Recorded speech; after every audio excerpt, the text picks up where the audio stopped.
Hello? Hey, Bob. I just want to call you real quick, and we're wrapping up filming here, and Principal Photography is coming to a close, and it's a passion project. But I just want to say real quick, thank you so much for not opening the mystery box to the investors on the call. Title, and people want to know at the right time, and You better be right about all this, Abrams. I have a lot of money involved here. These investors want to know that these products are secure and will be successful. Well, yeah, I understand that, Bob. And, it is a passion project. And, we all love what we're doing. And, Kathy is really into what we got going on. And the cast and crew, it's like making an indie film, with TIE fighters. That's kind of what we're doing here. Yeah. Whatever, Abrams. I'm still thinking about buying your bad robot project. But until I see this movie and get this title, I'm still having my doubts. So we'll see what happens. Okay, and I understand that, Bob. But I promise it's going to be great. Okay, JJ. And I'm sorry if I'm a little angry, because I'm a little hangry.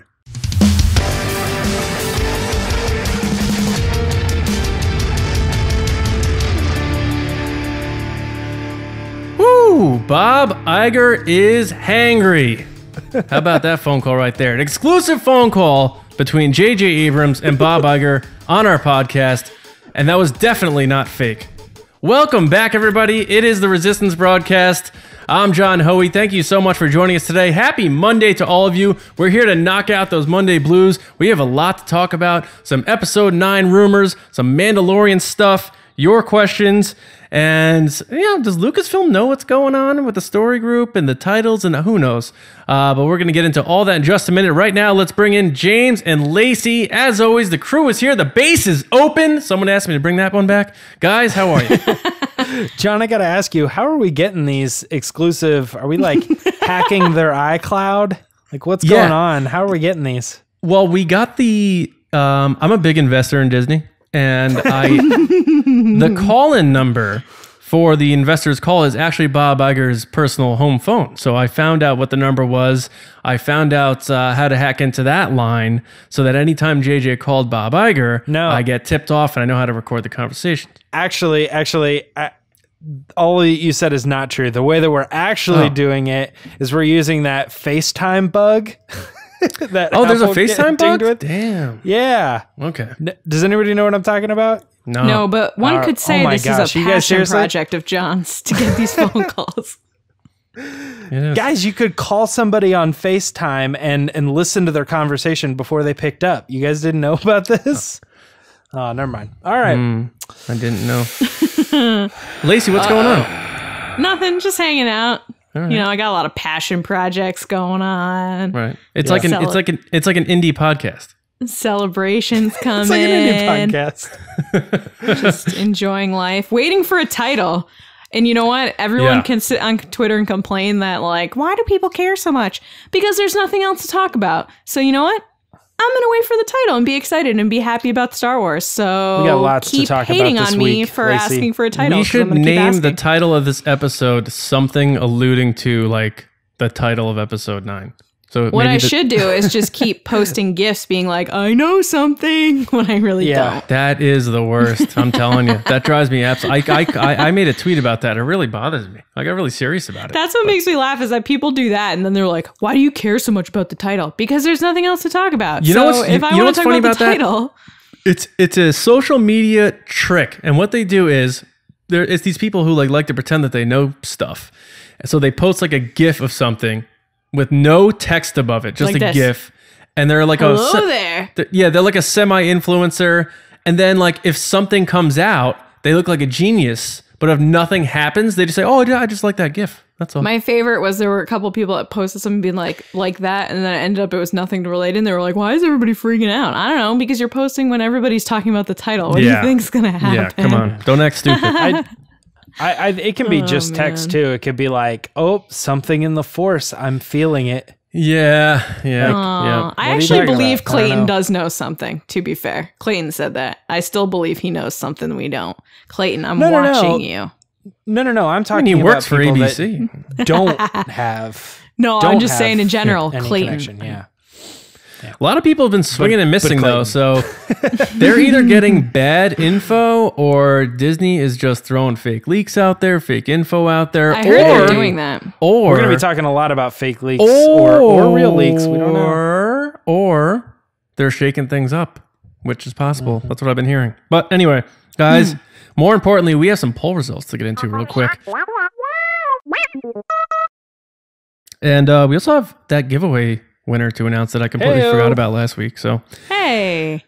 our poll results. You can bring one of these Star Wars characters back to life to continue their story. Which one of these 4 do you choose? And I realize there are other dead Star Wars characters, but we picked these 4. All right? Okay. Twitter has a four poll They have option. a 4-person limit. Yeah. All right. So picking up the rear, 9% Jango Fett. 25. Was that his head falling off a second time? Like Star Wars fart buckets. Star Wars fart buckets. That is the title. 25% Jyn Erso, and this is where it starts getting closer here. 32% Mace Windu. Samuel L. Jackson. He keeps saying he wants to come back. And the winning vote, which surprised me, because it would really shake things up quite a bit. 34% Padme Amidala. So a very close poll. Were you guys surprised that it was this close? And who'd you vote for?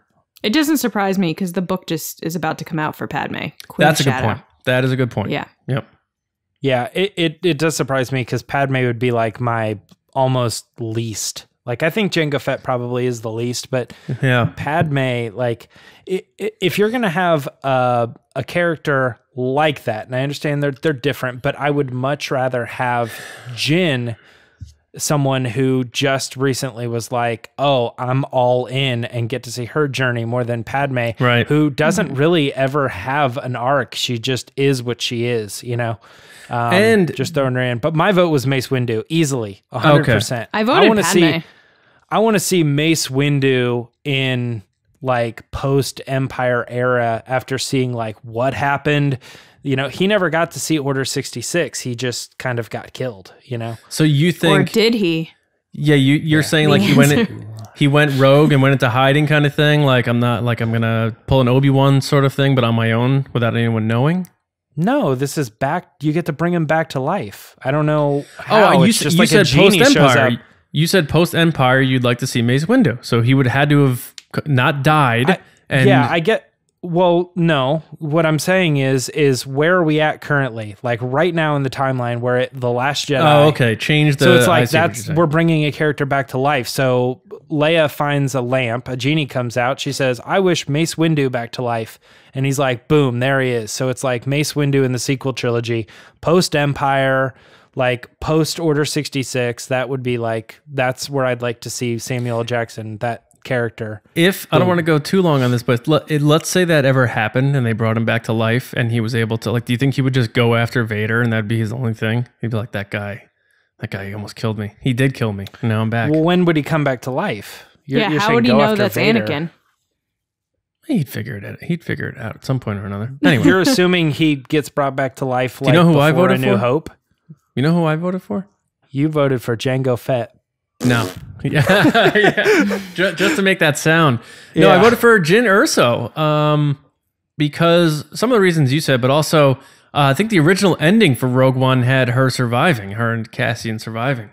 And they changed some stuff up. I mean, original version, not like they filmed it, but in early drafts, I think they had them living as one option. Probably the first draft, because the second draft was the one where they got approved to kill everybody, right? Yeah. Yep. So they probably felt it had more resonance to have them all be martyrs. Star Wars like them martyrs. All right. So we did have a best comment, and that goes to OT Nix. That looks familiar. We know this person. It's at This Is Nix, and they said, could you imagine a Grandma Padmé having some heartfelt but stern words with her grandson Ben about his behavior of late? So she just wags his finger like, no. I guess so. That's not bad. What do you guys think? Little Grandma Padmé laying the law down? I think I put my character in like a weird time frame. I think that's how I understood the question differently. I think the idea is like if they just were killed and then magically like came back to life like 10 minutes later. I guess. I don't know. Okay. All right, guys. We have a giveaway winner. Yay. Woo! We forgot to announce this last week, so we apologize. I apologize. That was my fault. So it was for our 200th episode. We are giving away a Black Series Cassian Andor, a Rey electronic blade builder lightsaber. So I think it makes sounds like, all that stuff. And a t-shirt from our TeePublic store of your choice. Maybe like this triple solo one I'm wearing right now. Noise. So all that's going to one person. It's your boy. And we have a winner, guys.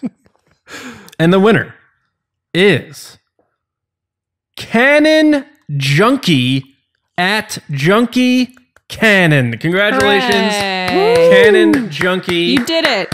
We're actually changing all of these gifts to Expanded Universe Legends stuff for you. We will get that out to you as soon as possible. No, you won, so we will be sending you a message to get your address and info, and we'll get all that stuff out to you. So congratulations. Thank you for listening. Thank you for supporting us. And for all of you who entered and didn't win, we're sorry, but there's more giveaways coming. You know that. All right, guys. James. It is time. I'm excited about this because there's a lot of weird stuff in this. It is time to fire up that resistance report, man. Let's do it. It's the resistance. Whew. Yeah, there's a lot of stuff going on right now. And John, you were talking about, we're not talking about rumors, but we kind of are talking a lot about rumors. Did I say we're not talking about rumors? You said something like that at the beginning, and I was like, we're kind of, I know what it was. It was, there's not a lot going on, except there's no rumors or something. That's why we're going to talk about the title. And I was like, but there are a lot of rumors. There's a lot of crazy stuff. Anyway, let's get to it. So the long story short of this is there's stuff going around. A lot of it is coming from making Star Wars. They're kind of someone that might have an ear to the ground in a good way. But a lot of the stuff that they've been writing articles about, 3 specific ones, I just kind of made like a laundry list of things that get talked about. And we'll just kind of not like Will of the Force, but I just kind of want to mention them. And we'll kind of give like our brief thoughts on them. But like this first one is the Knights of Ren. They show up and what they're hearing at making Star Wars is that they're coming from like, where were they? Oh, they're coming from the beyond. So maybe there's like an Acolytes of the Beyond connection there. John, what do you think of that? I think that's possible. How much of an answer do you want me to give you here? I mean, just that. I mean, like I said, we got a lot to go through. Maybe I can just be like a yes or no, like we do on Will of the Force or something. I think it makes sense. I think everyone thinks the Knights of Ren are coming back. So this is a no-brainer to me. This whole Beyond thing sounds mysterious, and I like mystery in Star Wars. So it sounds right. Lacey? Yeah, I mean, we've been talking about how the Knights of Ren were coming back, guys. These are probably like, besides Kylo, are like my favorite things about Star Wars when we were going into The Force Awakens, like in the trailer and teasers and everything. And then Rey's vision, these guys, everyone was like, who are they? And I want all the action figures, JJ. Give me the action figures. Hasbro. That's a lot of Black Series cashola. There's like 7 of those guys. I got the money. Just give them to me. Okay, great. Thanks. Yes. I'm with you. I'm kind of curious as to where these guys were, but then again, at the same time, like Tem and Wexley, wasn't around for James, you know where they were? Where Alphabet were they? Squadron. They were running a Knights of Ren deli. Oh no! Yes, deep cut, old school. Yeah, old school. All right. So I'm fine with them showing up. I don't necessarily even need them to have been on like some sort of mystical adventure. They could have just been like on a mission or something. We got Sith Stormtroopers. So it may be what you think it is, but it's kind of also not what you think it is. I think these are the red Stormtroopers, right? That's what they're saying. That's what it sounds like. I Yeah. think they're calling him Sith because people just assume because Darth Maul was red, he was a Sith. Or red the lightsabers. Yeah, Yeah. exactly. So I think they're just kind of just generally called Sith Stormtroopers. I don't know. Maybe this is a new version of something that we've seen before, and they're just like, I don't know. They're not necessarily like Sith, but we but know I don't know. exactly what this is. Yeah. Oh, toy sales. Is that what you're Toys. This saying? is More the toys. Death Troopers. This is the Praetorian Guards. This is the Executioners. This is that for this movie. Yeah. So my thing with this is that we already have a red stormtrooper, and that is someone who's of equal value to Phasma. And then now they brought in another red stormtrooper suit for Resistance. And so I don't know. I'm kind of not buying it. I feel like there could be any other color. Why does it have to be red? But then maybe the Sith does hold most significance. I don't know. Well, the First Order's color is red. black, white. Yeah. But like I said, they're doing gold though. Yep. And they did chrome for Captain Right. Phasma's chrome, so it's whatever. So there's that story. Now we got this one too. Kylo in Jordan. Now I think we've heard that one before, but this is a little bit more of a confirmation here. It's just kind of saying we've seen that he is on set with, Poe and Finn. They're there. Why would he be there? It doesn't look like he's fighting anybody. So could this possibly be? And this is Star Wars. Or making Star Wars speculation, but is he an ally to the Resistance? Is he like, I got kicked out, now I'm going anywhere I can? Is it something like that? Lacey, what do you think? Do you like this idea that Kylo Ren maybe has to, midway through the movie, team up with the Resistance? Is this I don't know, Bendemption James. happening? Does John like Chewie? So no, you're of buying course this. I love the idea of Bendemption. I've been standing by that for months and months and months and months and months. I like it. John hates it. I get it. He won't hate it if it's done well. Someone had tweeted, I forget who it was, but it was someone in press had tweeted that they had heard from someone. Again, guys, heard. You have to use the terms heard. That the Rey and Kylo scenes in the desert on Jordan were very Western feeling. And we're going to get there too. That's part of this so too. the question is, are they fight scenes? Like, wow, wow, wow. Like gun like drawing? first to draw. Yeah, like tumbleweed down the middle? Or are they like together? I don't know. Like it could be another like, yes, absolutely. Like, I mean, I'm here it's a to be Disney your movie. friend, and she doesn't trust him, and then they're like both kind of reaching for their sabers because they're afraid the other one's gonna pull. You know what I mean? Kind of thing. Like, and then he's like, yeah, and I'm sure you're gonna get to this, James. But like another part of the story was that they're all trying to get the same MacGuffin thingy.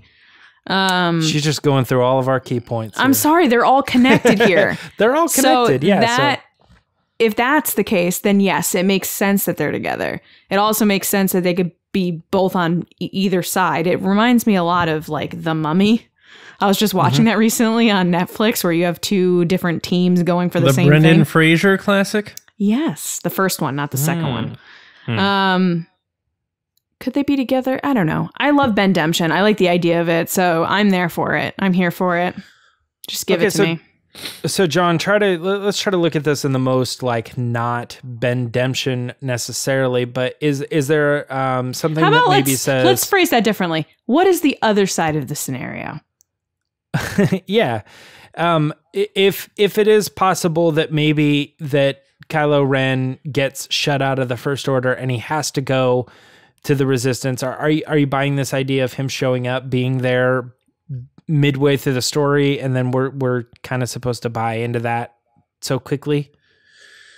I don't know. I mean, I could also see this being a three-way dance here. The fate of the galaxy involves a lot of people, James. You could have Kylo Ren, the Supreme Leader. Like, it could be very like Game of Thrones here, where everyone's kind of going for the same thing, and not it's one side or the other. Maybe it's a triangle, three-way dance here, where you have the Knights of Ren coming. And remember, I had speculated, what if there's one Knight of Ren who wants to take over Kylo Ren and that sort of thing, and then you have Kylo Ren who's still the Supreme Leader, and he's still building up his ownership of the galaxy, and then you have our Resistance / Rebellion. So I think he could be where they're at. It doesn't mean now you're with us and they're the Knights of Ren of the bad guys. Sure. I think it could be a very complex trinity to fight for the galaxy sort of thing. I'd like to say that I did say that. It could be on either side.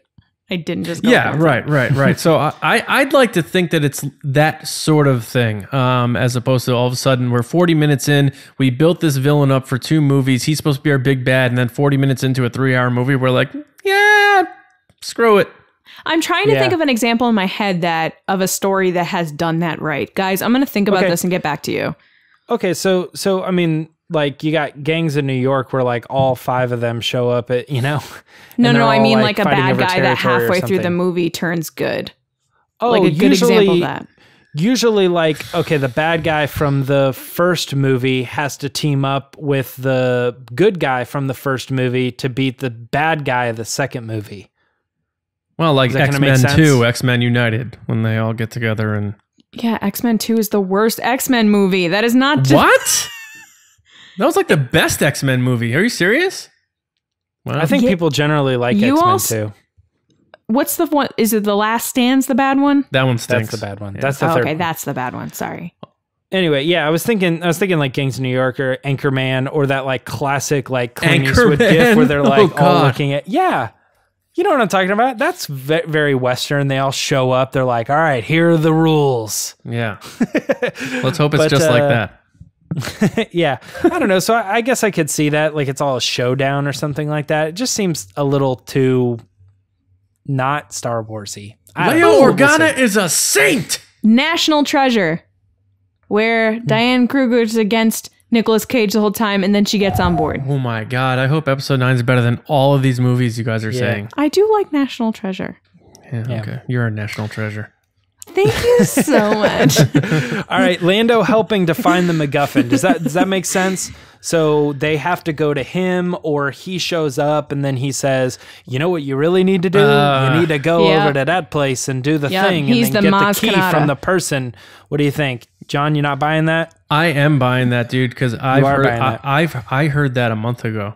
Yeah, and he has a cane. I heard he's going to be the sort of like that part in the video game where you get to that person like the Toad in Mario, and he's like, "You need this to go here," and it's like, okay, the Maz Kanata. And again, like I've been saying this, I'm not trying to be like call it guy, because I know like we hate that guy, but John is that guy. We hate right that now. guy. Like a year ago, people were like, Lando, when they found out he's coming, Lando was back. He's going to take the Falcon. He's going to do this. I'm like, he is 81 years old. He's walking around with a cane. Like, Billy Dee's going to be in this movie for 2 minutes. It's going to be great because we're going to get to see him, but he's not. They said he's wearing a yellow shirt. They said he's wearing a yellow shirt. Oh, he's wearing a shirt. So Lando's wearing a shirt. That is no, very I mean good that like Solo. He's wearing that yellow shirt. Imagine Lando goes shirtless. I shouldn't have made a face. That was mean. I'm sorry. No, but honestly, he's going to be in the movie very briefly. We kind of all figured that, and it makes sense for him to just be a sort of, let me help you guys out here. I'm the old wise person now, and I've seen a thing or two in the galaxy, and I hope he just doesn't mention L3. That's all I'm going to say. Could you imagine they throw in that one line? He like touches the Falcon and he goes, "I've missed you, girl."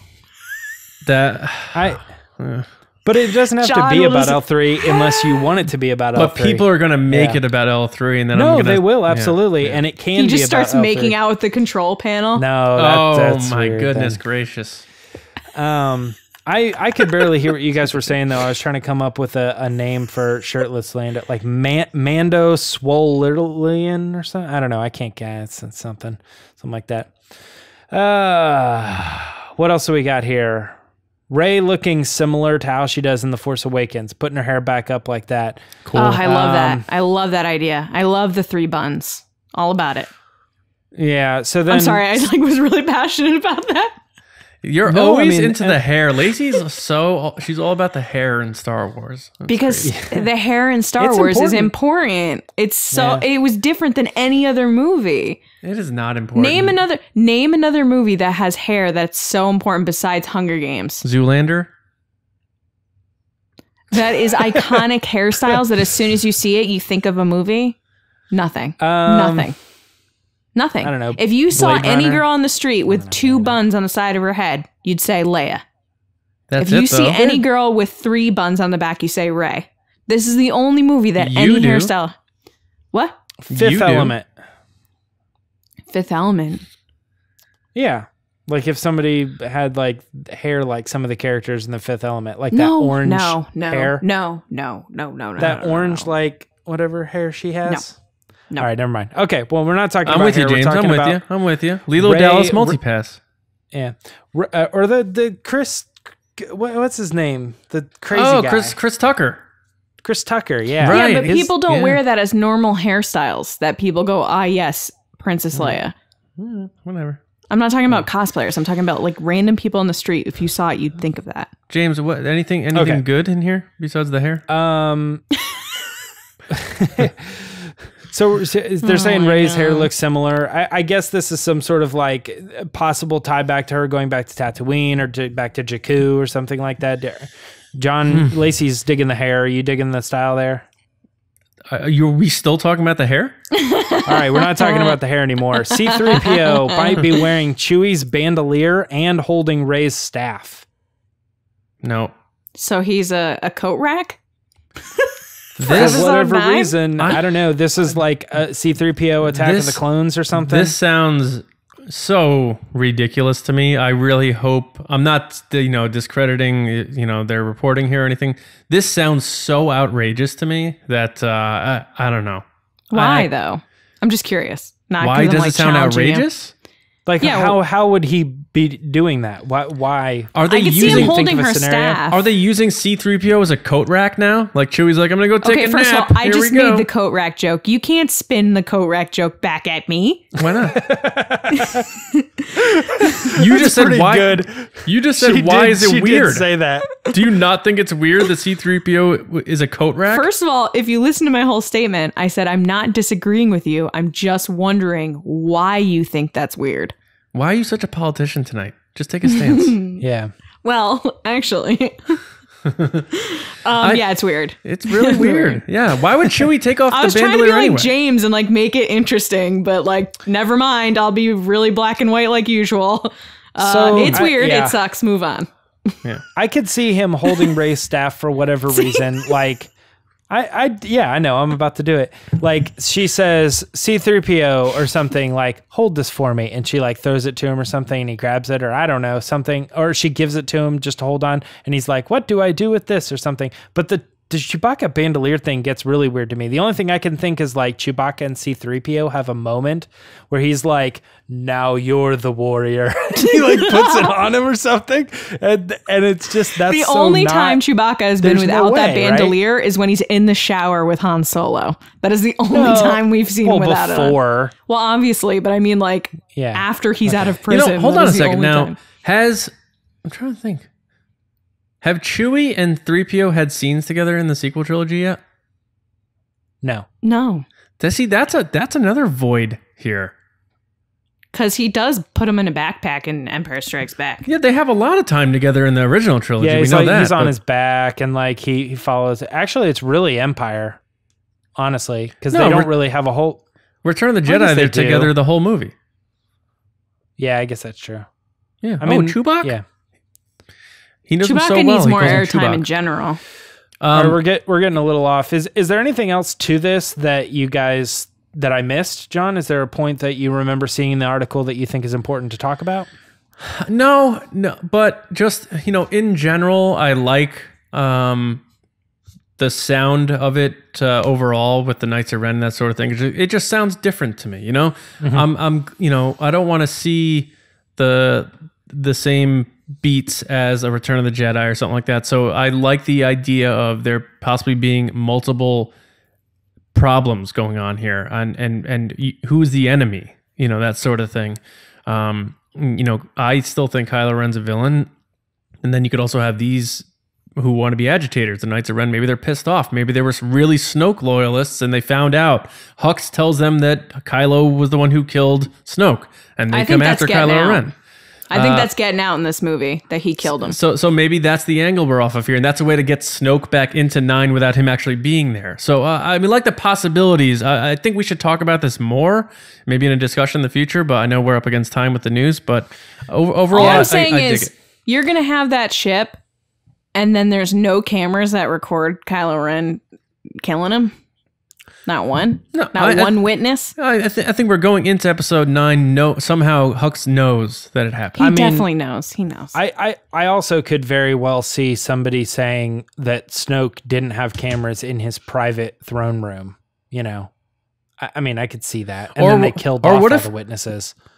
What if Rey uses the Force to get in Hux's mind and then kind of shows him that what happened? Because she saw what happened. I don't like that. Seems a little weird. Hux But I like the idea that, I mean, I guess to a degree that Hux outs Kylo Ren. Kylo Ren has nowhere to go. So he goes to the Resistance and says, whatever. No. And that's, we're back on the same, that stinks. Where it started. That's where, that's what I like. I said that for a while. That's that horrible. Hux was going to shove him out. That's a coat rack idea right there.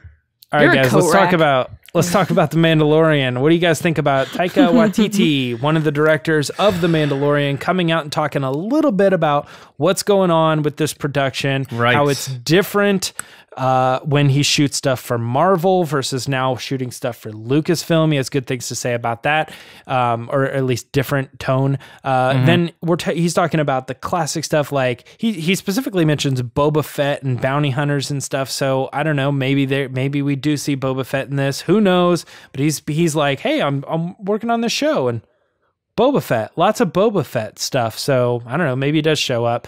The other thing that I think the big takeaway, most of the headlines were that he's saying Jon Favreau is doing a great job. The scripts are great. I'm loving everything that we're doing. When I was a kid, it was my dream to do, just to be able to see a stormtrooper. And now I'm seeing them in these scenes with like 50 or 60 of them. And everybody's like 50 or 60 stormtroopers. What is happening in this? So John, I'm going to ask you just straight off, like, what was your takeaway from this article? Was it the stuff about Marvel? Was it the stuff about Boba Fett? Or was it about, all these stormtroopers in a post-Empire era? The Stormtroopers thing's interesting because they're dancing around a lot of ideas with the post-Empire era, with the Alphabet Squadron and that sort of thing. So I'm curious what that's all about, what these guys are doing. Whether do they know that the Empire has fallen? Is this something they're trying to hide throughout the galaxy? Like, that's interesting.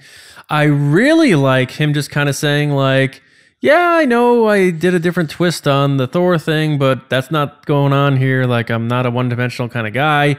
So we can kind of preserve continuity in the show where it's not going to be like, this episode is just like, whoa, Taika time! Yeah. And then it's back to like Star Wars series. The one where everything got goofy time. I like for that. an episode. Hashtag Taika time. Taika time. Hashtag in the comments. Hashtag Taika time. But yeah, I don't know. I dig it. I dig him just coming forthright, and it's as revealing as someone who's making a Star Wars production has been, which is sad because he didn't really say much. It's sad that 50 stormtroopers in a Star Wars series is a big reveal these days. But I don't know, pretty interesting. He didn't really give much, but it's interesting, and it doesn't make me less excited about the show.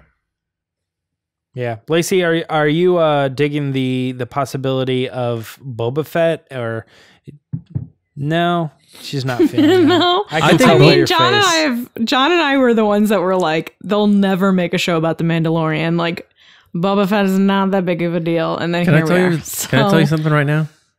I think in the final episode of this series, he's gonna show up. There's going to be a guy who's in the similar armor, and he's going to take his helmet off, and it's going to be Tamir Morrison. Boba Fett's back. Or at the end of like a season? At the end of do you think they'll... At the end of the season. At the end of the season. The final... At the end of first season. Cliffhanger, end of season 1, helmet off, Tamir Morrison, Boba Fett.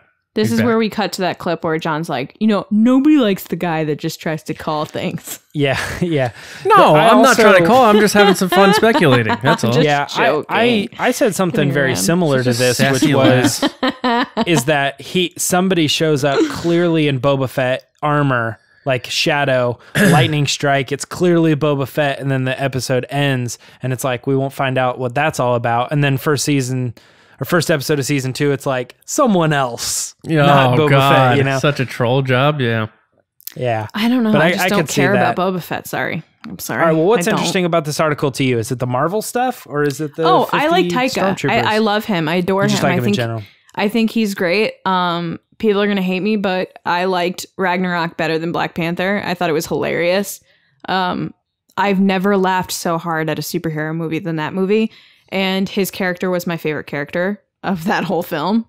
And you could see his personality and his quips and kind of like improv shining through with multiple characters, where he's like, you know, I'm in love with a hammer. And you're like, you're in love with a hammer? Like, you have love for this inanimate object?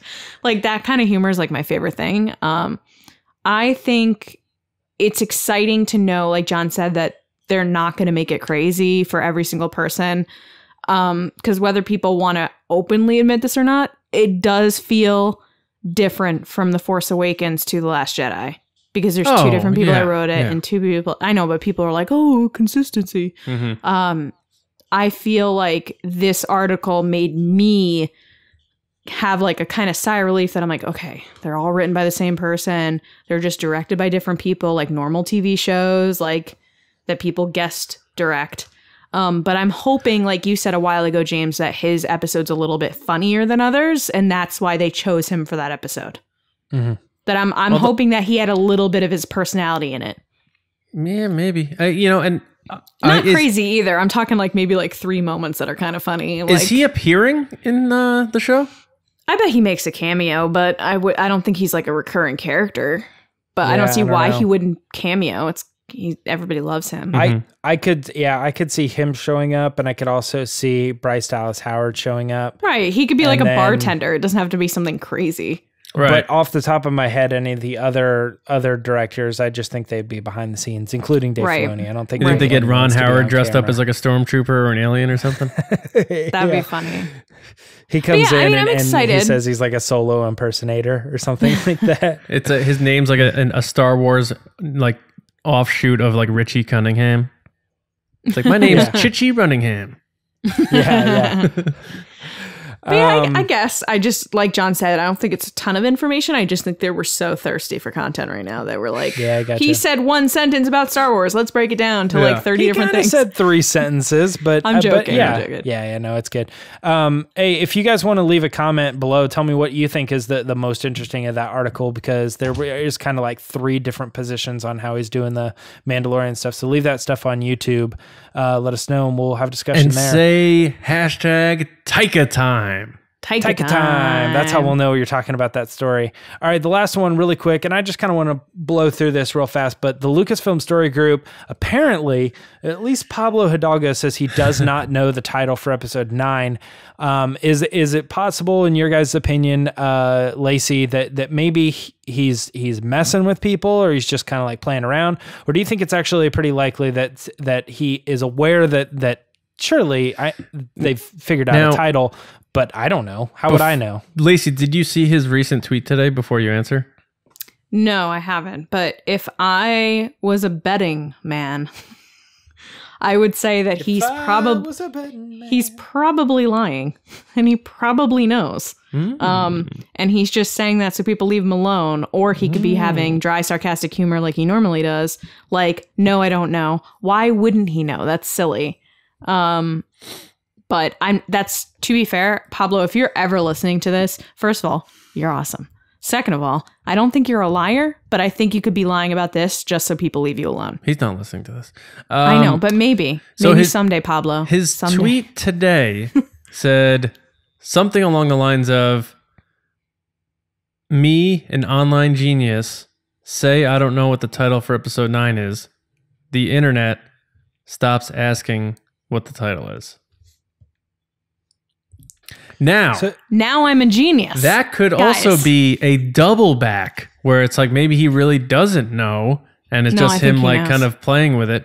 Because I think he knows, but you've heard that and it's been, I guess, well talked about, that with The Force Awakens, J.J. Abrams did not use the story group at all. It was pretty much, it's me and Larry, and this is our show, and we're rebooting this thing.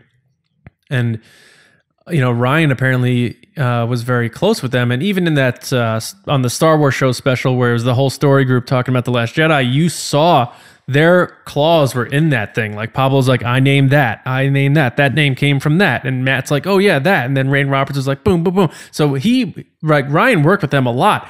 The question is, with episode 9, did JJ kind of keep them away again, sort of thing? Yes. Doesn't mean they don't know the title, but it could mean it's possible. I think that this movie is JJ's passion project, and that I don't think they're in it as much as they were for The Last Jedi, and I think that's on purpose. And I think that JJ is doing what he did with The Force Awakens, which is feeding fake leaks, feeding fake information to people, so that if it leaks, he knows who leaked it. And then I think he also did the same thing that he did for The Force Awakens, which was the stars sign a contract and are given a piece of information. If that information leaks, it affects how they get paid. And I still think that he's doing that. Yeah, and one of those fake bits of information was C-3PO wearing a bandolier. C-3PO is a coat rack. Yeah. I coat disagree. rack 3PO. That's the C stands for I coat don't rack. think there's any way he knows the title. No. I think he does. I no. think he really does. Yeah. Wait, James, you don't think he knows the title? No. Because see, there'd be no reason. There'd be no reason for him to know the title. Number one, if his job is to keep some sort of continuity or something like that, the title of this movie holds no relevance. So that's just more information that he doesn't need to know that's out there to another person or to another group of people. It is possible the only two people who know this title are Chris Terrio and J.J. Abrams. You don't think Kathleen Kennedy knows the title of this movie and Bob Iger don't know? Well, I think Bob that knows. I think that there's... we heard the call. They didn't talk about it. Because they didn't want to. Because at this point, they've gotten to the point that... Lacey, I'm talking about the call on the top of the podcast. No, I'm saying the call that they had, the earnings call. Yeah, no, the JJ and Bob Iger call. About the... Oh. Well, I the still one we think that FaceTimed in on. The earnings call that they didn't mention it, that people went nuts about. Yeah. I still think they didn't mention it because at this point, and correct me if I'm wrong, guys, or you disagree with me, I think at this point they're getting more press from not announcing it than they would have if they announced it. Well, also filming is still going on, and I don't understand what people don't understand about this with these movies. Like people like still are saying, even big trades and people who are highly respected, like reporters, are like, well, The Last Jedi was announced on January 23rd. So why wasn't that? There's nothing to do with anything. That movie was done filming at a certain time. They announced it when they announced it. This movie is still filming. They're not going to announce it until they're done filming. And if you remember, John, my prediction was January, late January, for that exact reason. But after you came out with yours and you said, oh, well, no, it's always after principal photography is finished. I said, well, then I'm probably screwed. I totally forgot that The Last Jedi was like ahead of schedule. Like that movie was done filming way early. But no, I want to kind of leave a little bit of nugget that's, someday we might talk about this. It could be next week. It could be weeks later. But I think we're going to have a little bit of a discussion on the story group and what we think their major purpose is. And I hate to say it. I really do, because I'm a supporter of the idea of the story group, but I don't know what they do. And it drives me nuts. And the more and more it goes on, I'm starting to lose faith in the idea of the story group, because I'm not sure what they're doing. And it just makes me feel like that's just another person that would have information on what we're trying to do with a leaked story. If they don't have any relevance to the story at all, I don't know. We'll talk about it later. Then, why would they? Is it like Friends have any information with like Chandler? They never know what he does. They just know he like goes to work. I don't watch Friends. Never seen an episode. I don't know. I just don't understand why they can't come out and say like, this is what I do. Like, it just drives me nuts. Yeah. But I mean, I don't know. All right, that's it for all the news except for the Scoundrels Rundown stuff. So we are going to punch it, and we're going to try to sync up, even though we're not. What the hell, man? It's like taking the "Let's get ready to rumble" line and saying it before I'm supposed to say it. Like, what the hell, dude? Punch it!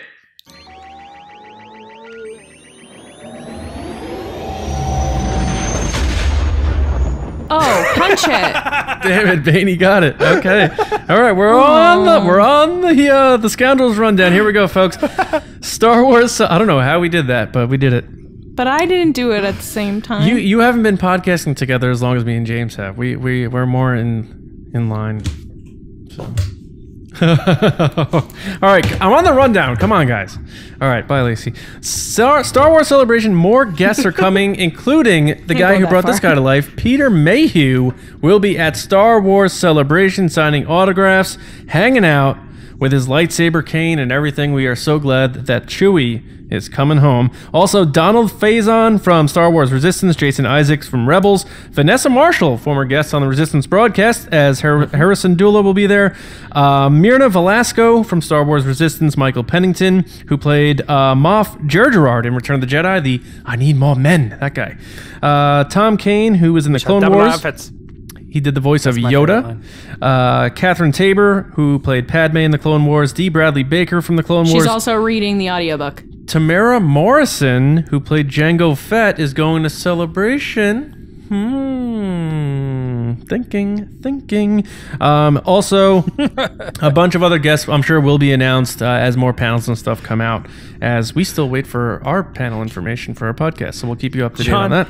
John, I love your logic of like, he's going to be there, then so is Jared and all these other characters that could show up in Mandalorian as well. I'm just saying. I need more men. The Emperor is coming here. Okay. We have a premise for Master and Apprentice, the Claudia Gray novel that is coming out this year.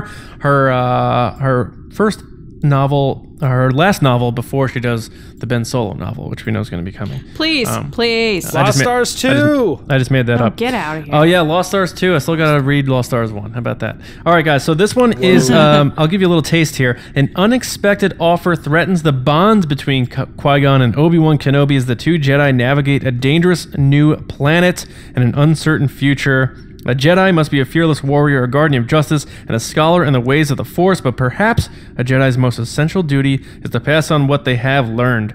Master Yoda trained Dooku, Dooku trained Qui-Gon, and now Qui-Gon has a Padawan of his own, but while Qui-Gon has faced all manner of threats and danger as a Jedi, nothing has ever scared him like the thought of failing his apprentice. So Obi-Wan and Qui-Gon are going to be getting into it here. I imagine it's going to enrich how we see their relationship in the Phantom Menace, which is always a good thing, character development and that sort of thing. So that is it. No idea why James is laughing, but what I know is the Scoundrels Rundown is ending. So we're going to send it over to Lacey so she can get through your questions in hashtag Ask the Resistance. So Chewie, my friend, get us out of here. All right, guys, it's time for Ask the Resistance. You've got Star Wars questions. Hopefully, we've got some good Star Wars answers. I've been wondering, what are midichlorians? So the first question comes from Jim Corbett, who's also a patron on Patreon. I always mess that up. Jim, how's it going, guys? Jim, can you say patron on Patreon? Because Lacey can't. You know what? You've done that like a ton of times, so I don't know why you're Patreon. He's a patron, and Jim's the best. Okay, Jim. So he asks, I have been thinking that hashtag Bendemption, there it is a given. Oh. As I think about it more, I can't help but wonder what he'd have to do to be redeemed. If you subscribe to Bendemption, what would he have to do for you to feel like he's been redeemed? Well, first of all, Jim, I'll take this question. Why do you always do that newscaster voice when you get funny and you do the little like newscaster voice? Oh, when I read questions? Did she answer the question already? No, you're like, I'll take that question. Oh, I don't know. Yeah. Weird. So Jim, Bendemption. Jim, welcome to the club, my friend. I'm taking my headphones off for this. To it, which I do subscribe to it. For many reasons, which I'm sure we'll discuss on a discussion at some point leading up to episode 9. What would he have to do to be redeemed? I think he would have to help the Resistance defeat the First Order. That's what he would have to do to be fully redeemed. I think he's part way there already because he's killed Snoke. I think that it's going to happen. And I think that the first thing people say is, oh, he killed Han and he did all these terrible things. But not that it excuses his behavior, but it doesn't necessarily mean he can't be redeemed. We saw Vader get redeemed, so I don't know why Ben Solo couldn't be. And at the end of the day, the way I feel about it personally is like, it would be more tragic for me if Han and Leia's son wasn't redeemed than if he was redeemed. Like, we don't want their legacy to end up with death. Because to me, personally, then Han died for nothing, because I think Han died to save his son, in a way, which we will discuss another day. All right, so then moving on. Death Star Claxon. Oh, I like that name. At Death Star Claxon. He asks, how about if Thrawn comes back from the Space Whale's place? That's for you, James. Space Whale's place. And fights for the Resistance in Episode 9. James, since you love space whales, what do you think? I do love the space whales. And that's not me being sarcastic. Like, you genuinely have told me you like space whales. Yeah. No, I also just said it right then. Oh my God. I'll just stop talking.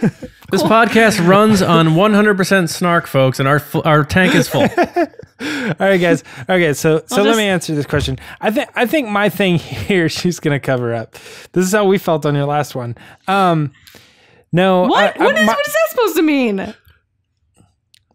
Never mind. Walking away, getting out of here. I don't know. All right, let's answer this question. Up, James. Go ahead. This Thrawn thing. I think the problem with this idea that you have is in Episode 9. So I think that it is it could be likely, except for they're not going to bring Thrawn into the Episode 9, the films.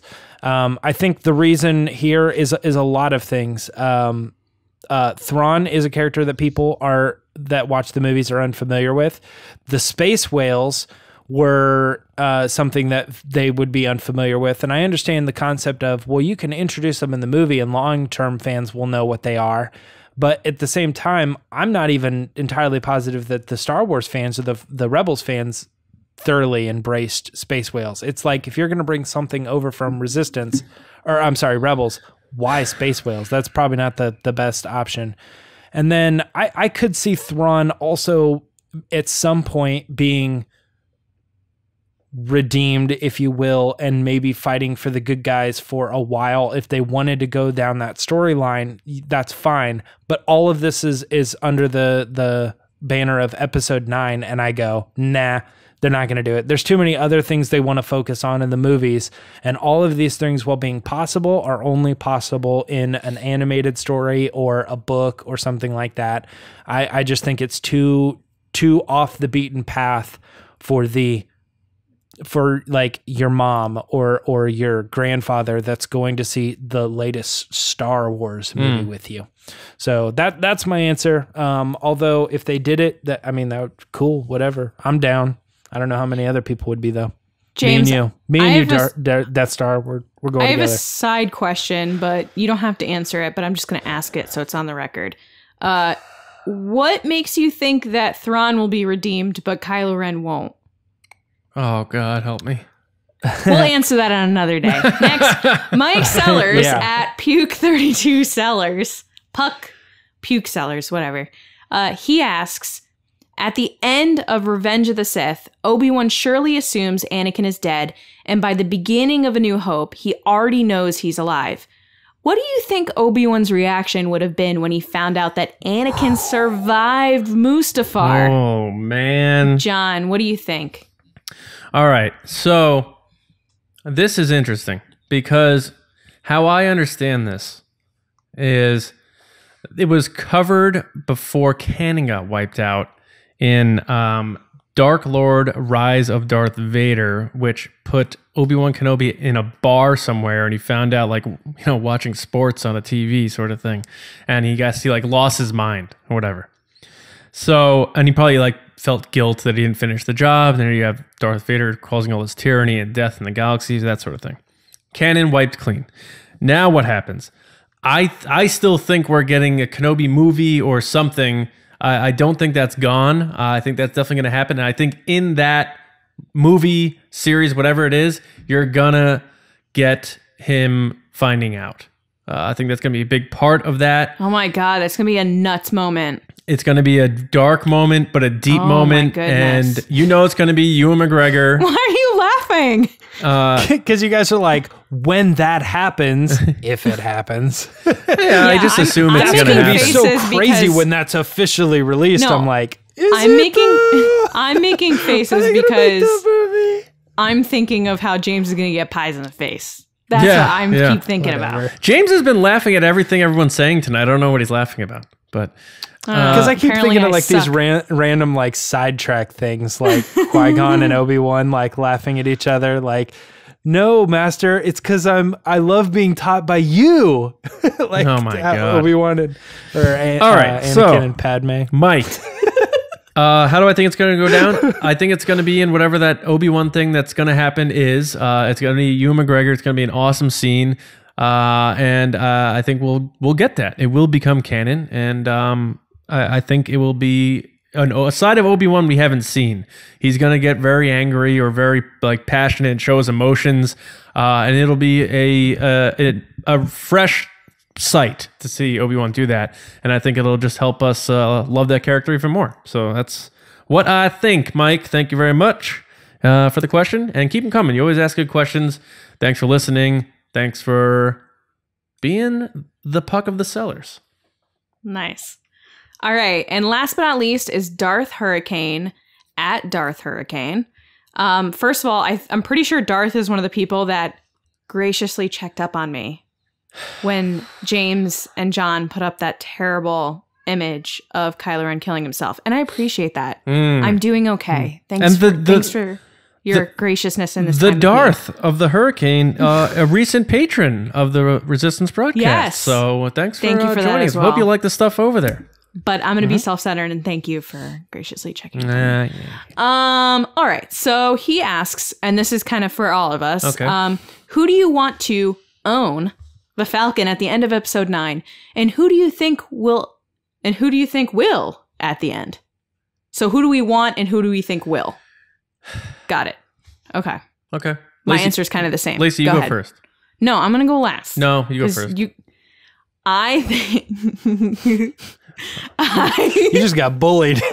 I think, per my guess in March when we gave our thoughts of what 9 would be, I think it's going to be Rey and Ben, and they're going to own it, and they're going to fly off together in it, and that's how the movie's going to end. Oh my God. James left. Stop!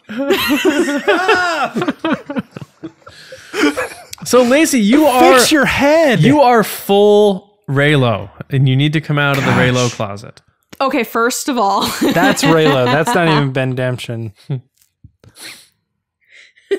There's only one bedroom on that Falcon, and they're both gonna own it.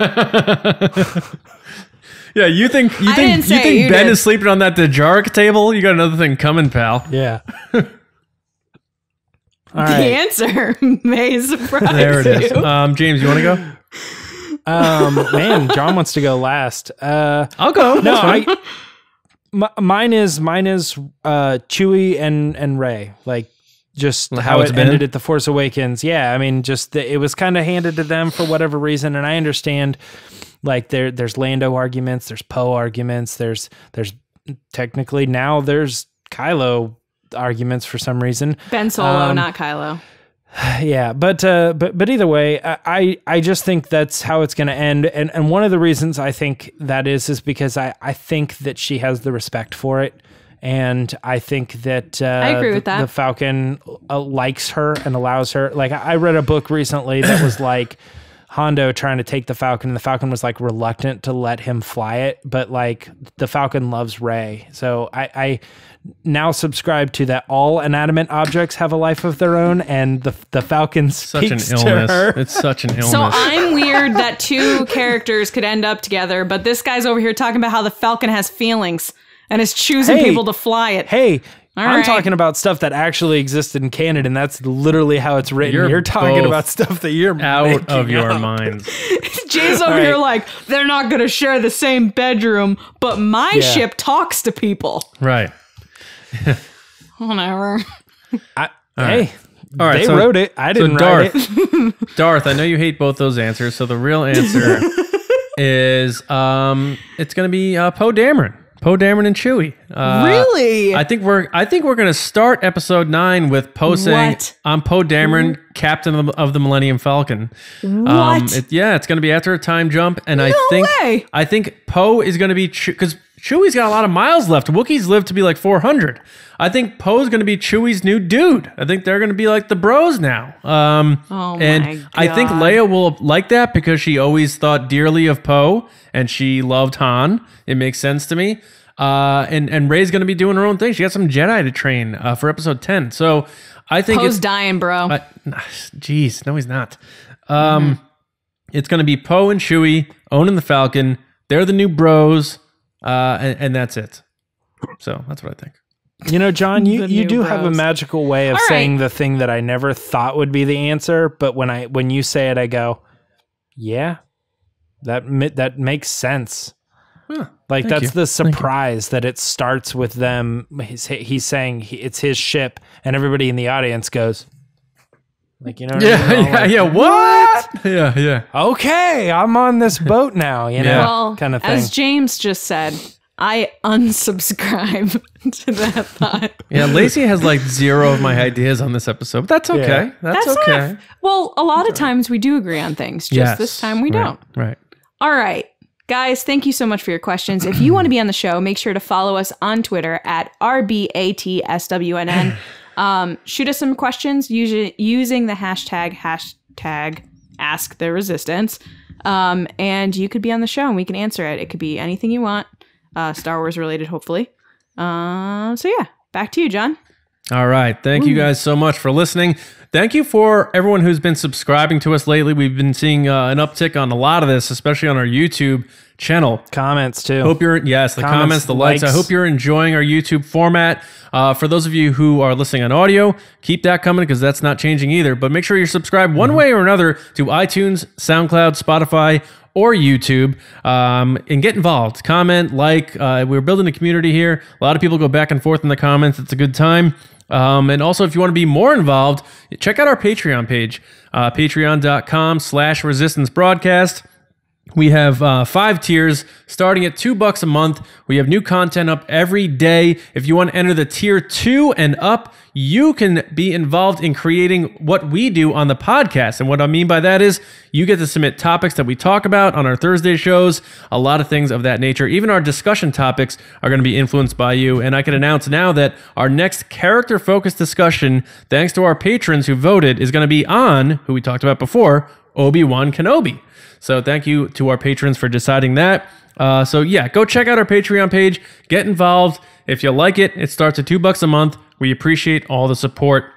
And I do need to give a special thanks to our patron generals. We have Adam Odell, Carmelo, Jeremy Shook, and Val Trichkoff. We salute you guys. Thank you so much for that. And make sure you guys do go to StarWarsNewsNet.com every day for all of your latest news, reviews, editorials, information, and more. And our podcast is also on there as well. So that's the place to go to stay up to date on all your Star Wars stuff. And all the stories we went over today can be found there as well. Guys, you can find me, John Hoey, on Twitter at Johnny Hoey, and writing over at StarWarsNewsNet.com. James Bainey. What about you? You can find me on Twitter and Instagram at Myra Trunks. And I also want to give a quick shout out. He might not ever even hear this, but I believe your name is Trevor. We met at the Apple Store. He helped me get a new iPhone the other day. And he said he was big into Star Wars, and we were talking Star Wars canon, all sorts of stuff. And I visibly watched him subscribe on Spotify. Oh, Spotify. Yeah, okay. So hopefully he'll pop up there, be listening to this. I don't know if he'll make it all the way to the end segment where we're saying our goodbyes or whatever, but right. He should, because they're also full of treats if you're listening and paying attention. All these special little weird moments when Treats? things happen. Don't ever say treats again. It's so weird. Treats? James, do you have a Like a van little- with one of those like tiny black windows in the corner? Like a creeper van? John, I don't know what you're talking about right now. Lacey, would you like to say your stuff? Guys, if you want to come chat about Star Wars, you can find me on Twitter and Instagram. I'm mostly on Twitter, though, at Lacey Gillerin. with a friendly reminder that regardless of what you believe about Star Wars, we're all fans. So be nice to one another. Hey, that's a good idea. Yeah. Dun, dun, dun. Yeah, right. The All more right, guys. you know. Thank you so much for listening. Thank you for watching. Share us with a friend. We appreciate you helping us grow. You're the reason why we are growing, so thank you so much. We will be back with you on Thursday morning where we're going to have the Kessel Run coming back. What is that? That's our list that we put together of 12 things in Star Wars. And this week, we're going to be doing our best quotes of the sequel trilogy so far. So The Force Awakens and The Last Jedi. We're going to hit you with that list. And then, of course, we'll revisit that after episode 9. But for now, the best in the sequel trilogy. So enjoy your weeks, and we'll see you guys on Thursday morning right here on the Resistance broadcast. And we'll see you around, kids. Woo. Treats. Bye. James talked about bedrooms on this episode.